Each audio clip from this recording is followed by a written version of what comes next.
Hello नमस्कार साथियों, आप सभी साथियों का बहुत बहुत स्वागत है आपके अपने परिवार झारखंड एजुकेशन हब में।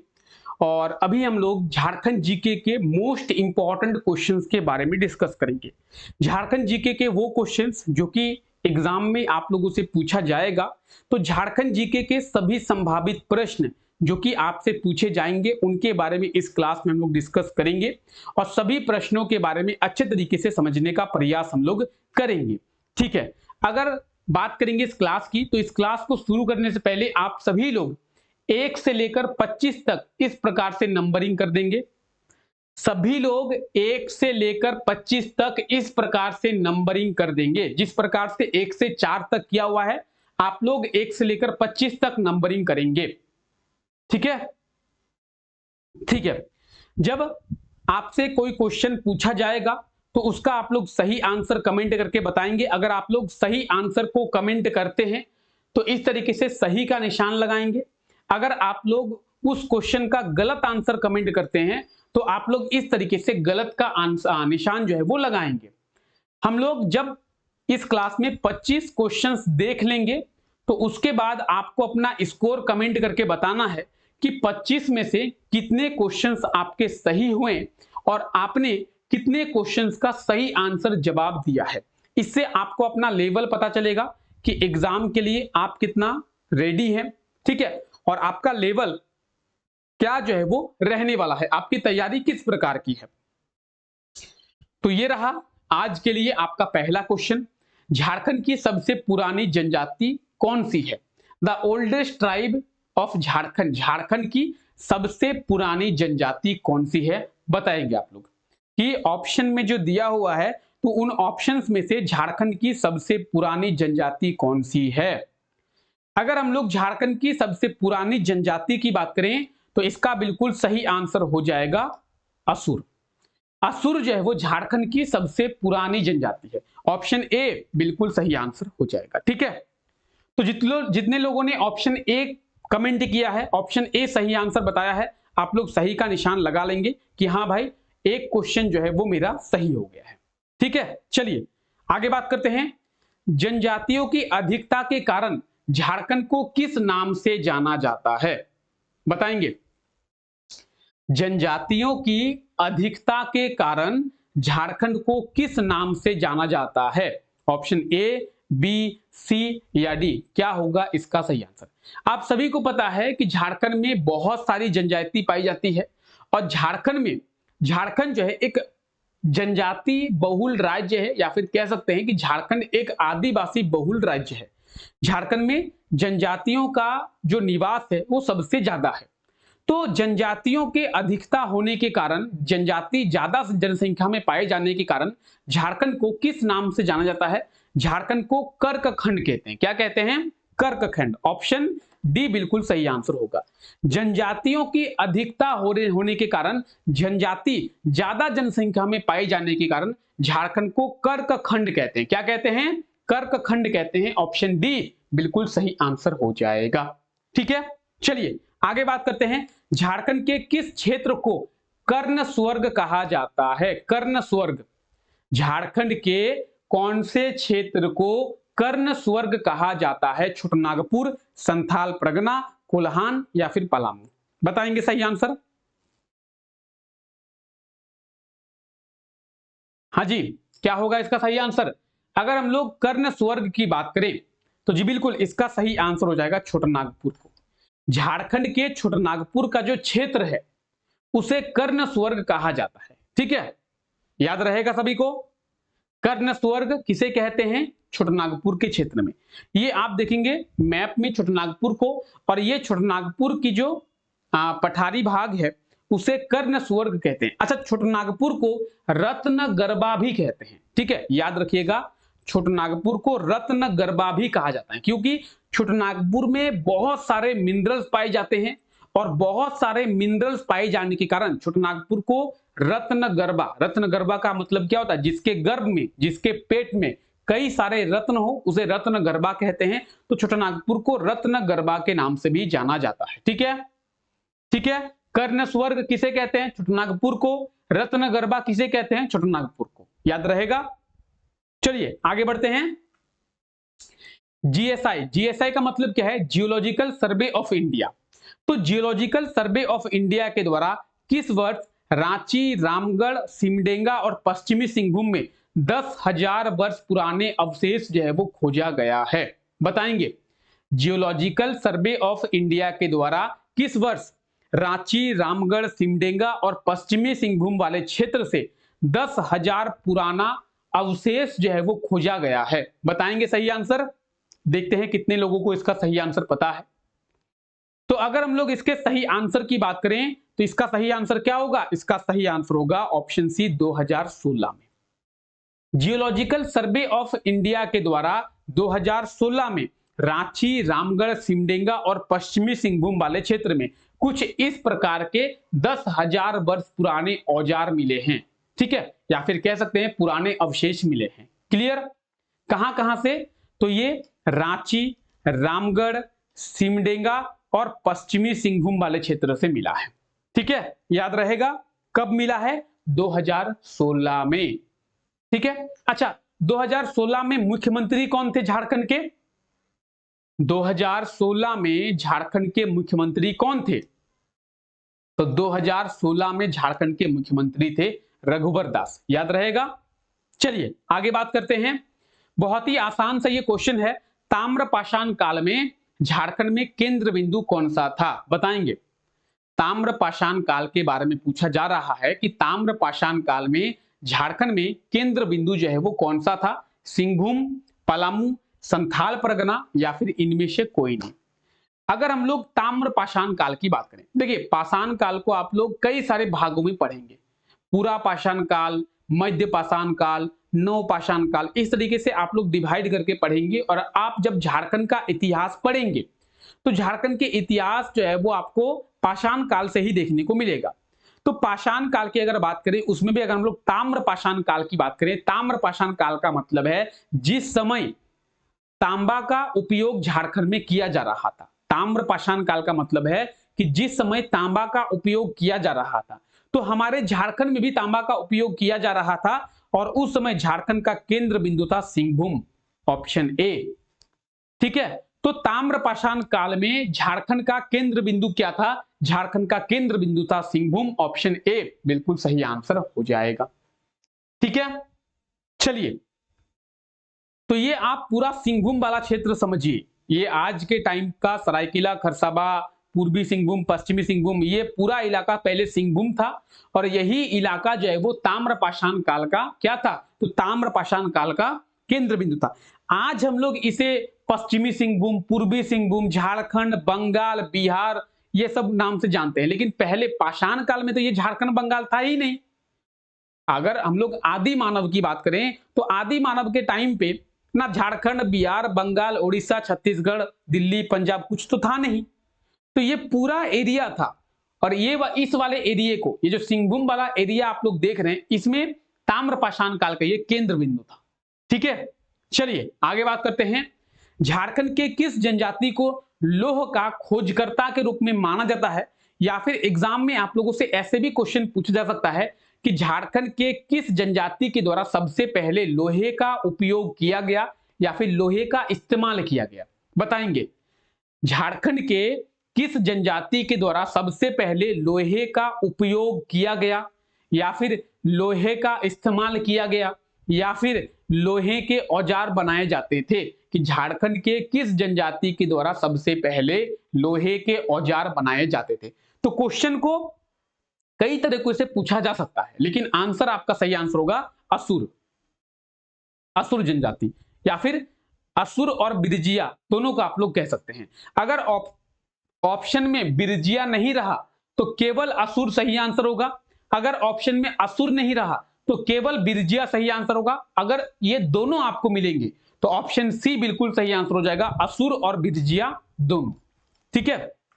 झारखंड में लोहा के खोजकर्ता या फिर झारखंड में लोहा का सबसे पहले उपयोग असुर और बिरजिया जनजाति के द्वारा ही किया गया। इनमें भी असुर जनजाति के द्वारा सबसे ज्यादा लोहे का उपयोग किया गया था, ठीक है। तो ऑप्शन सी इसका बिल्कुल सही आंसर हो जाएगा, असुर और बिरजिया, ठीक है। अगर बिरजिया ऑप्शन में ना मिले तो आपको असुर के साथ चला जाना है। अगर असुर ऑप्शन में ना मिले तो फिर आपको बिरजिया जनजाति के साथ जाना है, ठीक है। अगर दोनों रहे तो आपको दोनों के साथ जाना है, ठीक है।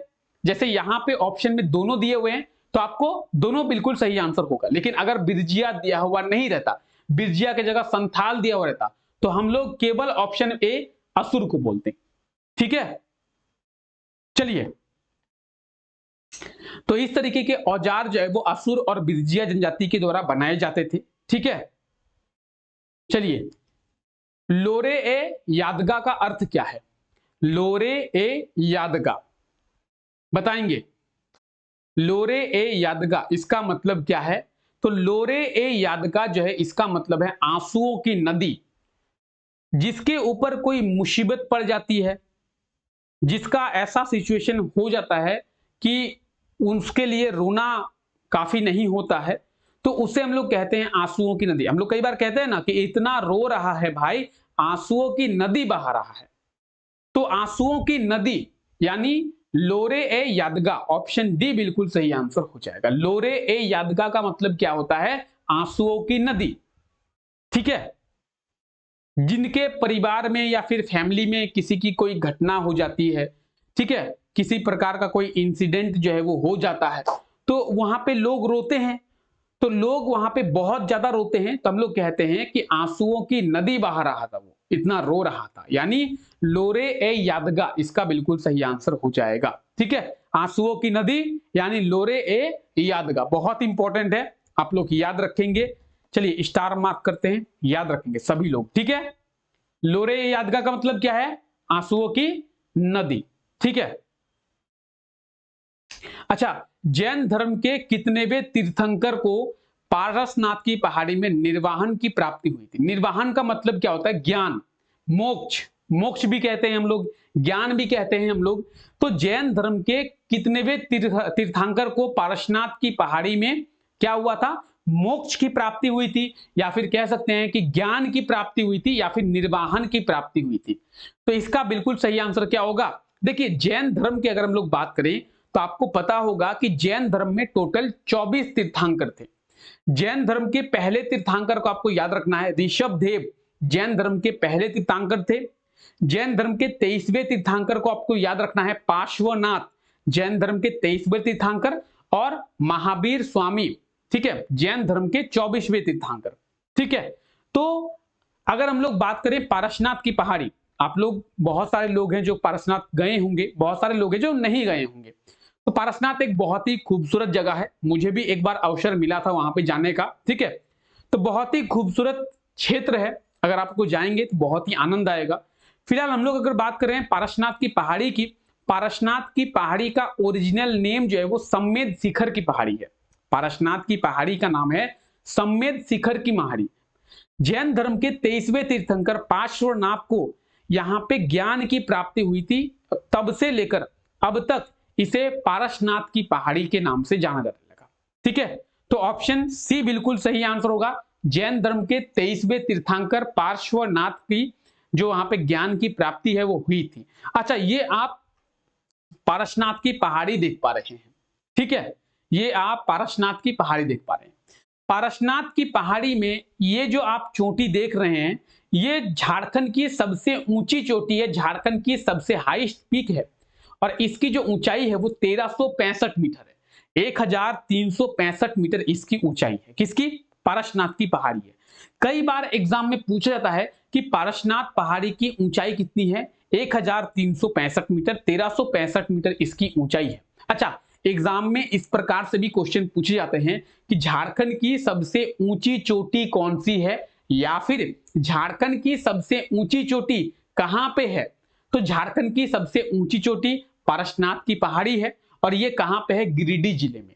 कहां पे है? गिरिडीह जिले में, याद रहेगा, ठीक है। चलिए आगे बात करते हैं, पारसनाथ पहाड़ी की ऊंचाई कितनी है? अभी जस्ट अभी आप लोगों को आंसर बताया गया, अब बताएंगे सही लोग इसका सही आंसर कमेंट करेंगे। सभी लोग इस क्वेश्चन का सही आंसर कमेंट करेंगे। आप में से ऐसा कोई नहीं होना चाहिए जो कि इस क्वेश्चन का गलत आंसर बताएं, ठीक है।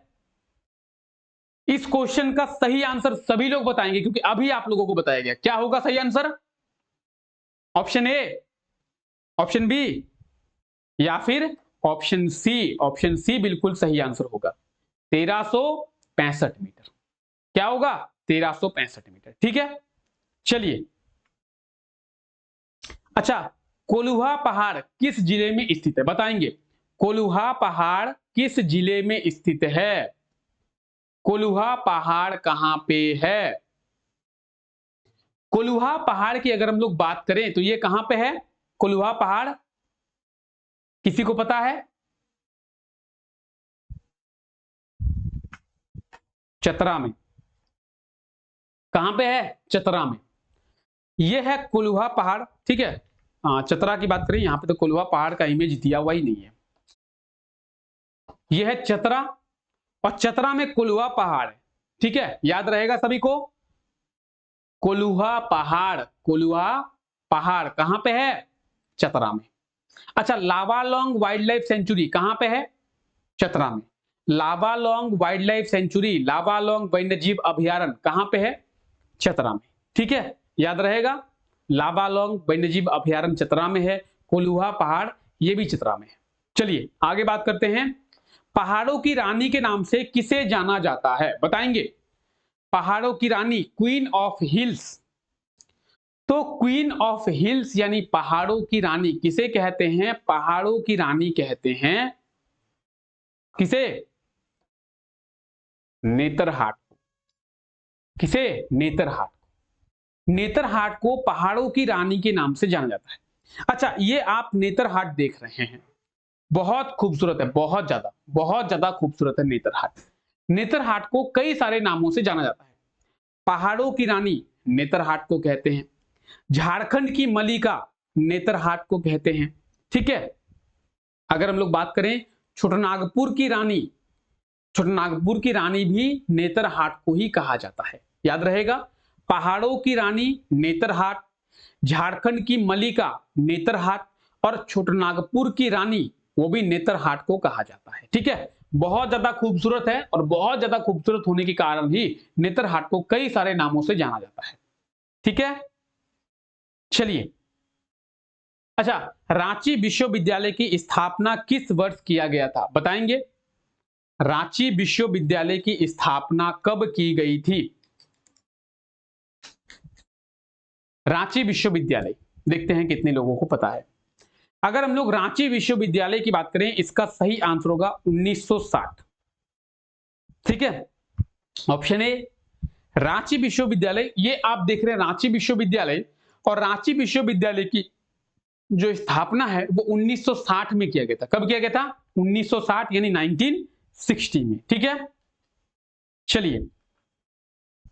हाल ही में किसके द्वारा झारखंड का सबसे लंबा पुल का उद्घाटन किया गया है? ठीक है, अब ये आपसे क्वेश्चन में पूछा गया है कि झारखंड का सबसे लंबा पुल का उद्घाटन किया गया है कहां पे? झारखंड का सबसे लंबा लंबा पुल बना कहां पे? कहीं ना कहीं तो बना होगा झारखंड में सबसे लंबा पुल। तो अगर एग्जाम में आप लोगों से पूछ ले कि झारखंड का सबसे लंबा पुल का निर्माण कहां पे किया गया है, क्या होगा सही आंसर? चलिए बात करते हैं उसके बारे में। सबसे पहले इसके सही आंसर की बात करें तो हेमंत सोरेन झारखंड के मुख्यमंत्री बिल्कुल सही आंसर होंगे कि झारखंड के मुख्यमंत्री के द्वारा झारखंड का सबसे लंबा पुल का उद्घाटन किया गया है। अच्छा, कहां पे बना है? दुमका में बना है। झारखंड की सब कैपिटल, झारखंड की उपराजधानी दुमका में झारखंड का सबसे लंबा पुल जो है वो बना है। अच्छा, झारखंड का सबसे लंबा पुल है तो इसकी लंबाई कितनी है? 2340 मीटर। 2340 मीटर का मतलब है 2 किलोमीटर और 340 मीटर। तो 2340 मीटर झारखंड की सबसे लंबे पुल की लंबाई है। इसको बनाने के लिए 198 करोड़ सीआर, 198 करोड़ को खर्च किया गया है। और किसके द्वारा इसका निर्माण किया गया है? साज के द्वारा। साज के द्वारा। साज का क्या मतलब है sir? State highway authority of Jharkhand, जैसे NHAI होता है, national highway authority of India, उस तरीके से state highway authority of Jharkhand के द्वारा इसका निर्माण किया गया है। तो आइए देखते हैं झारखंड के सबसे लंबे पुल के बारे में। ये आप देख सकते हैं, यह है झारखंड का सबसे लंबा पुल। अगर ऊंचाई लंबाई आपसे पूछे 2340 मीटर, यहां पे आप देखेंगे यहां पे लिखा हुआ, चलिए इसको जूम करते हैं।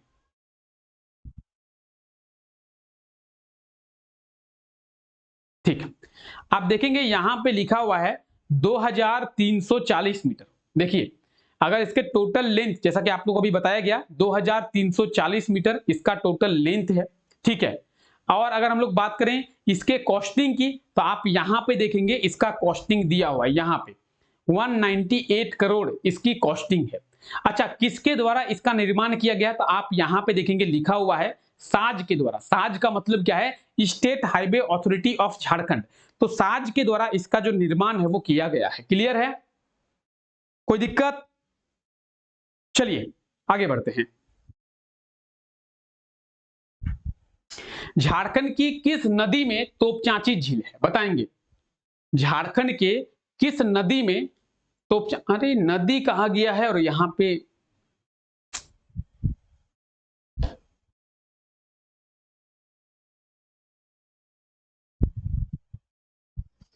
झारखंड के किस जिले में तोपचांची झील है, क्वेश्चन ये होगा कि झारखंड के किस जिले में तोपचांची झील है, बताएंगे। नदी कैसे होगा, क्वेश्चन ही उल्टा पूछा गया था। नदी में झील कहां से होगा, नदी में तो झरने होते हैं, वाटरफॉल्स होता है, झील कहां से होगा। तो तोपचांची झील कहां पे है आपको कमेंट करके बताना है। तोपचांची झील कहां पे है ये आपको कमेंट करके बताना है। अगर हम लोग तोपचांची झील की बात करें तो ये धनबाद में है। कहां पे है, धनबाद में। ऑप्शन डी बिल्कुल सही आंसर हो जाएगा। तोपचांची झील कहां पे है, धनबाद में है। ये आप देखिए तोपचांची झील, और ये कहां पे है, धनबाद जिले में है। कहां पे है, धनबाद जिले में। ठीक है, चलिए आगे बात करते हैं। साइंस सिटी ऑफ झारखंड के नाम से किसे जाना जाता है, बताएंगे। साइंस सिटी ऑफ झारखंड के नाम से किसे जाना जाता है, क्या होगा सही answer. Science city of Jharkhand, तो अगर साइंस सिटी ऑफ झारखंड की बात करें तो साइंस सिटी ऑफ झारखंड के नाम से रांची को जाना जाता है, रांची को। Option A. हालांकि साइंस सिटी के नाम से कोलकाता को जाना जाता है, कोलकाता को कहते हैं साइंस सिटी, लेकिन यहां पे पूछा गया है साइंस सिटी ऑफ झारखंड, तो कोलकाता झारखंड में तो है नहीं, कोलकाता वेस्ट बंगाल में है। अगर एग्जाम में पूछे साइंस सिटी किसे कहते हैं या फिर साइंस सिटी के नाम से किसे जाना जाता है, तो उसका सही आंसर होगा कोलकाता। यहां पे पूछा गया है साइंस सिटी ऑफ झारखंड, तो कोलकाता झारखंड में तो है नहीं। जैसे जैसे आप बोलेंगे सर नहीं समझ में आ रहा है, राजधानी क्या है भारत की, तो आप कहेंगे सर नई दिल्ली। अगर एग्जाम में एक वर्ड और जोड़ दे, झारखंड की राजधानी क्या है, तब आप बोलेंगे रांची। तो उस तरीके से science city Kolkata, science city of Jharkhand, Jharkhand का साइंस सिटी, तो वो होगा रांची। ठीक है, वो क्या होगा, रांची। ऑप्शन बी बिल्कुल सही आंसर हो जाएगा। चलिए आगे बात करते हैं। किस नदी पर तिलैया जल विद्युत परियोजना स्थित है, तिलैया पावर प्लांट या फिर तिलैया हाइड्रो पावर प्लांट कहां पे है। अच्छा, तिलैया हाइड्रो पावर प्लांट है कहां पे, नदी में कौन सा है उसके बारे में तो बात करेंगे, है कहां पे, कहां पे है, कोडरमा में है। डीबीसी के द्वारा इसे चलाया जाता है और कोडरमा जिले में है तिलैया हाइड्रो पावर प्लांट। ठीक है, कोडरमा तिलैया डैम में तिलैया हाइड्रो पावर प्लांट है, और ये है बराकर नदी पर। किस नदी पर, बराकर नदी पर। अगर हम लोग बात करें तिलैया हाइड्रो पावर प्लांट की, वो भी बराकर नदी पर है, और माइथन हाइड्रो पावर प्लांट की अगर बात करें वो भी बराकर नदी पर है। याद रहेगा, माइथन हाइड्रो पावर प्लांट कहां पे है, माइथन हाइड्रो पावर प्लांट यानी माइथन जल विद्युत परियोजना वो भी बराकर नदी में है, ये धनबाद जिले में है। और तिलैया जल विद्युत परियोजना, तिलैया हाइड्रो पावर प्लांट कहां पे है, बराकर नदी में है और कोडरमा जिले में है। तो ऑप्शन डी इसका बिल्कुल सही आंसर हो जाएगा। तिलैया जल विद्युत परियोजना कहां पे है, तो ये बराकर नदी पे है और कोडरमा में है। ठीक है, ये आप तिलैया डैम देख रहे हैं। चलिए, झारखंड में कब लोहे का उत्पादन शुरू हुआ था। अच्छा, लोहे का उत्पादन कब शुरू हुआ है ये तो इंपॉर्टेंट है, लेकिन लोहे का उत्पादन शुरू किसके द्वारा किया गया था ये भी इंपॉर्टेंट है। जैसे आप बोलेंगे कि सर झारखंड में कब से पढ़ाया जाने लगा, झारखंड में स्कूल स्कूल में कब से पढ़ाया जाने लगा? स्कूल में पढ़ाया गया होगा, लेकिन किसने पढ़ाया, यह भी इंपॉर्टेंट है। लोहे का उत्पादन तो झारखंड में शुरू हुआ, लेकिन किया किसने? मैंने, आपने, किसने किया? वो किया टाटा स्टील ने। उस समय टाटा स्टील को टिस्को कहते थे, TISCO, Tata iron and steel company. TISCO का फुल फॉर्म क्या है? Tata iron and steel company, TISCO. आज इसे हम लोग टाटा स्टील के नाम से जानते हैं, ठीक है। तो झारखंड में लोहे का उत्पादन शुरू कब हुआ, आइए बात करते हैं। टिस्को की स्थापना की गई 1907 में। टिस्को जो कंपनी है, जिसे हम लोग टाटा स्टील कहते हैं, टाटा स्टील की स्थापना की गई 1907 में, और 1907 में स्थापना होने के बाद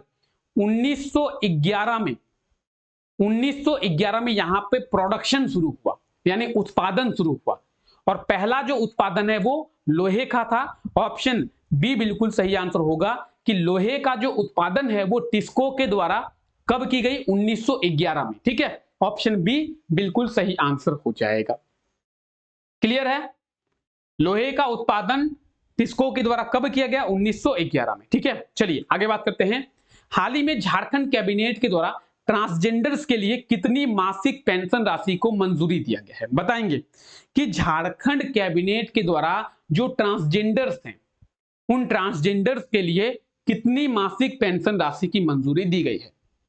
तो अगर पेंशन की बात करें, चाहे वो ट्रांसजेंडर्स की हो, चाहे मैया सम्मान योजना हो, चाहे हम लोग बात करें वृद्धा पेंशन हो, 1000। कोई भी पेंशन, मैया योजना 1000, वृद्धा पेंशन 1000, ट्रांसजेंडर्स को पेंशन 1000। बस 1000 आपको याद रखना है, ये 1000 आपका पीछा नहीं छोड़ेगी, ठीक है। तो ऑप्शन ए बिल्कुल सही आंसर होगा। झारखंड सरकार के द्वारा या फिर झारखंड कैबिनेट के द्वारा यह फैसला लिया गया है कि झारखंड में जो भी ट्रांसजेंडर्स हैं उन्हें 1000 की मासिक पेंशन राशि दी जाएगी, ठीक है। चलिए आगे बात करते हैं। झारखंड के कितने शिक्षक को राष्ट्रीय शिक्षक पुरस्कार 2023 दिया गया है? बताएंगे। राष्ट्रीय शिक्षक पुरस्कार 2023 झारखंड के कितने शिक्षकों को दिया गया था? अच्छा, 2024 के बारे में आपको पता है ना? आशा रानी, डॉक्टर आशा रानी 2024 में, ये 4 कैसा हो गया, ज्यादा खाई है। तो 2024 में डॉक्टर आशा रानी को राष्ट्रीय शिक्षक पुरस्कार दिया गया है, आपको पता होगा, हम लोग थोड़े दिन पहले बात किए भी हैं। 2023 में झारखंड के 2 शिक्षकों को, तो जब भी 2023 की बात करें झारखंड के 2 शिक्षक, 2024 में झारखंड के केवल 1 शिक्षक को, आशा रानी को, डॉक्टर आशा रानी को, ठीक है। तो 2023 में झारखंड के 2 शिक्षकों को राष्ट्रीय शिक्षक पुरस्कार दिया गया था। ऑप्शन बी बिल्कुल सही आंसर हो जाएगा, ठीक है। चलिए, जेएमएम पार्टी के प्रथम अध्यक्ष कौन थे? जेएमएम पार्टी के प्रथम अध्यक्ष कौन थे? जेएमएम यानी झारखंड मुक्ति मोर्चा, और आज के टाइम पे झारखंड में जेएमएम की ही सरकार है। हेमंत सोरेन जो है वो जेएमएम के मुख्यमंत्री हैं, ठीक है। अच्छा, आप लोगों को यह भी याद रखना है जेएमएम के चेयरमैन कौन है अभी, जेएमएम के अध्यक्ष कौन है? शिबू सोरेन जेएमएम के अभी अध्यक्ष हैं, ठीक है। जेएमएम की स्थापना या फिर जेएमएम के पहले अध्यक्ष कौन थे? तो विनोद बिहारी महतो बिल्कुल सही आंसर हो जाएगा। विनोद बिहारी महतो के द्वारा ही जेएमएम की स्थापना भी की गई थी, और जेएमएम के पहले अध्यक्ष भी विनोद बिहारी महतो ही बने थे। आज अगर हम लोग बात करें तो अभी जेएमएम के अध्यक्ष कौन है? शिबू सोरेन जो है अभी जेएमएम के अध्यक्ष हैं, ठीक है। तो ऑप्शन डी बिल्कुल सही आंसर हो जाएगा। जेएमएम यानी झारखंड मुक्ति मोर्चा, और आप लोग ये विनोद बिहारी महतो को देख रहे हैं, इन्हीं के द्वारा जेएमएम पार्टी की स्थापना की गई थी, यानी जेएमएम पार्टी के संस्थापक की अगर बात करें तो विनोद बिहारी महतो। चलिए, किसके द्वारा नई दिल्ली में नवनिर्मित झारखंड भवन का उद्घाटन किया गया? करंट अफेयर्स का क्वेश्चन है, बताएंगे सही आंसर क्या होगा। नई दिल्ली में जो नवनिर्मित झारखंड भवन का निर्माण किया गया है, उस झारखंड भवन का उद्घाटन किनके द्वारा किया गया है? क्या होगा सही आंसर? झारखंड भवन के उद्घाटन की अगर हम लोग बात करें, सही आंसर हो जाएगा हेमंत सोरेन। ये आप देखेंगे नई दिल्ली में यह है झारखंड भवन जो कि नया बना है, और नए झारखंड भवन का उद्घाटन जो है वो हेमंत सोरेन जी के द्वारा किया गया है, ठीक है। तो ये आर्टिकल भी आप लोग देख सकते हैं, इस आर्टिकल में दिया हुआ है कि न्यू झारखंड भवन का उद्घाटन झारखंड के माननीय मुख्यमंत्री श्री हेमंत सोरेन जी के द्वारा कब? 3 सितंबर को। कब? 3 सितंबर को। क्लियर है? चलिए आगे देखते हैं। झारखंड, हाल ही में झारखंड पुलिस के द्वारा कौन से शहर में पुलिस शक्ति मोबाइल यूनिट को शुरू किया गया है? करंट अफेयर्स के क्लास में आप लोगों को बताया गया है। पुलिस शक्ति मोबाइल यूनिट महिलाओं की रक्षा करने के लिए, महिलाओं के जागरूक करने के लिए जमशेदपुर शहर में शुरू किया गया है। किनके द्वारा? झारखंड पुलिस के द्वारा। ऑप्शन की अगर बात करें, option A is the right answer. Okay, option A बिल्कुल सही आंसर हो जाएगा। आगे बात करते हैं। तो ये आप देख सकते हैं, ठीक है, झारखंड पुलिस के द्वारा पुलिस शक्ति मोबाइल यूनिट, ठीक है, और झारखंड पुलिस के द्वारा ये जमशेदपुर शहर में शुरू किया गया, ठीक है। आइए, रामदास सोरेन झारखंड के कितनेवे कैबिनेट के मंत्री बने हैं? आप सभी को पता होगा चंपाई सोरेन झारखंड कैबिनेट का हिस्सा थे और चंपाई सोरेन जेएमएम से इस्तीफा दे दिए। जेएमएम से इस्तीफा देने के बाद वो मंत्री पद से भी इस्तीफा देते हैं और मंत्री पद से इस्तीफा देने के बाद वो चले गए बीजेपी में। पहले वो जेएमएम में थे, वो फिर बीजेपी में जो चले गए। उनके जाने के बाद रामदास सोरेन को कैबिनेट का सदस्य बनाया गया। अगर हम लोग बात करें चंपाई सोरेन की, तो आप सभी को पता होगा चंपाई सोरेन झारखंड के सरायकेला खरसावां के विधानसभा सदस्य हैं और रामदास सोरेन घाटशिला के। अगर एग्जाम में पूछे कि रामदास सोरेन झारखंड के किस विधानसभा क्षेत्र के सदस्य हैं, तो घाटशिला, ठीक है, याद रहेगा सभी को, घाटशिला, ठीक है। दूसरी बात, जो मंत्रालय चंपाई सोरेन के पास था वो सभी मंत्रालय रामदास सोरेन को दिया गया। जैसे जल संसाधन मंत्री कौन है? रामदास सोरेन है, पहले चंपाई सोरेन थे। अच्छा, उच्च तकनीकी एवं शिक्षा विभाग किसके पास है? अभी रामदास सोरेन के पास है, पहले चंपाई सोरेन के पास था। तो जल संसाधन विभाग भी रामदास सोरेन के पास है, उच्च तकनीकी एवं शिक्षा विभाग ये भी रामदास सोरेन के पास है। ऑप्शन ए बिल्कुल सही आंसर होगा। झारखंड के 12वें मंत्री जो है वो बनाए गए हैं। तो ये आप देख रहे हैं रामदास सोरेन को, आप देखेंगे झारखंड के मुख्यमंत्री हेमंत सोरेन भी है, झारखंड के गवर्नर यानी झारखंड के राज्यपाल संतोष गंगवार जी भी है और रामदास सोरेन को भी आप लोग देख रहे हैं, ठीक है। चलिए, तो रामदास सोरेन के बारे में आपको याद रखना है, बहुत इंपॉर्टेंट है, बहुत ही ज्यादा इंपॉर्टेंट है, ठीक है। चलिए आगे बात करते हैं। अच्छा, आपको इनसे रिलेटेड एक और चीज याद रखनी है, ये पहली बार कब विधानसभा के सदस्य बने? 2009 में। 2009 में ये पहली बार घाटशिला विधानसभा क्षेत्र से विधायक बने थे, ठीक है। चलिए, आपकी योजना, आपकी सरकार, आपके द्वार अभियान को कब से शुरू किया गया है? आपकी योजना, आपके सरकार, आपके द्वार अभियान को 30 अगस्त से शुरू किया गया है। ऑप्शन डी बिल्कुल सही आंसर हो जाएगा। झारखंड सरकार के द्वारा 30 अगस्त से इस योजना को शुरू किया गया है, जो कि है आपकी योजना, आपकी सरकार, आपके द्वार अभियान, ठीक है।